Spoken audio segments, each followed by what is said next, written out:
Pada zaman dahulu kala, hiduplah seorang pemuda bernama Malim Deman. Rajin, giat bekerja, dan baik budinya itulah Malim Deman. Setiap hari dia bekerja di sawah dan ladang milik ibunya yang berada di pinggir hutan. Dia bekerja membantu pamannya. Malim izin kerja dulu ya, Bu. Iya, Malim. Di sekitar sawah milik ibu Malim Deman itu tinggallah seorang janda tua. Mandeh Rubiah namanya. Malim Deman sangat akrab dengan janda tua itu. Bahkan, Mandeh Rubiah kerap mengirimkan makanan kepada Malim Deman yang tengah menjaga tanaman padinya pada malam hari. Pada suatu malam, seperti biasa Malim Deman menjaga padi-padinya. Hanya seorang diri, bertemankan nyanyian merdu para jangkrik. Tiba-tiba, dia merasa sangat haus. Segeralah ia pergi ke pondok Mandeh Rubiah untuk meminta air minum. Di tengah perjalanan, Malim mendengar suara tawa seorang perempuan. Dengan rasa penasaran yang begitu tinggi, ia putuskan untuk pergi ke sumber suara. Alangkah terkejutnya Malim Deman. 7 bidadari cantik berada di hadapannya. Malim terpesona, eloknya para gadis-gadis ini. Malim Deman melihat selendang milik ketujuh bidadari itu. Dengan cepat, diambillah salah satu selendang dan disembunyikannya.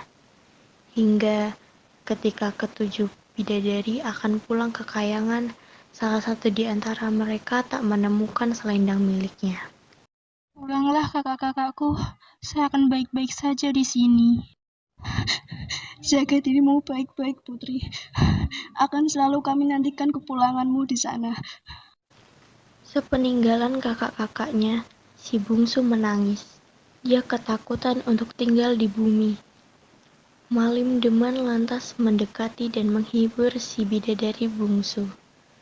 Malim Deman kemudian mengajak bidadari itu ke rumah Mandeh Rubiah. Dengan hati gembira dan rasa kesepian yang terobati, Mandeh Rubiah menerima bidadari bernama Putri Bungsu itu dan mengakuinya sebagai anak. Tinggallah di sini sampai kapanpun kau mau, Nak. Pulanglah Malim Deman dengan berjalan kaki. Sesampainya di rumah, Malim ceritakan kejadian yang dialaminya kepada ibunya. Malim Deman lalu memberikan selendang bidadari itu kepada ibunya untuk disimpan. Tolong simpan selendang ini, Bu. Sungguh Malim harap ialah jodoh Malim kelak.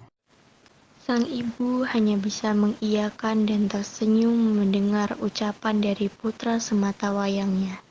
Bagaimana tidak, Malim tidak pernah menceritakan pujaan hatinya. Jangankan pujaan hati, wanita seperti apa yang ia idam-idamkan tak pernah terucap. Kian hari kian dekat. Malim Deman dan Putri Bungsu tampaknya saling jatuh cinta. Keduanya lantas menikah. Tak perlu menunggu lama, lahirlah seorang anak lelaki dari rahim Putri Bungsu. Malim Deman memberinya nama Sutan Duano. Kelahiran Sutan Duano juga menjadi kelahiran sifat baru dari Malim Deman. Waktu Malim Deman dihabiskan untuk berjudi bersama teman-temannya dan menyabung ayam tak kenal waktu. Melihat tingkah suaminya, Putri Bungsu menangis meratapi nasibnya. Kian hari kian menjadi. Rasa rindu Putri Bungsu akan kasih sayang semakin besar. Semakin lama, rasa itu tak mau hilang. Hingga ia merindukan kayangan, tempat di mana ia dilahirkan. Hingga pada suatu saat, ditemukannya selendang berwarna merah miliknya dulu di kediaman sang mertua.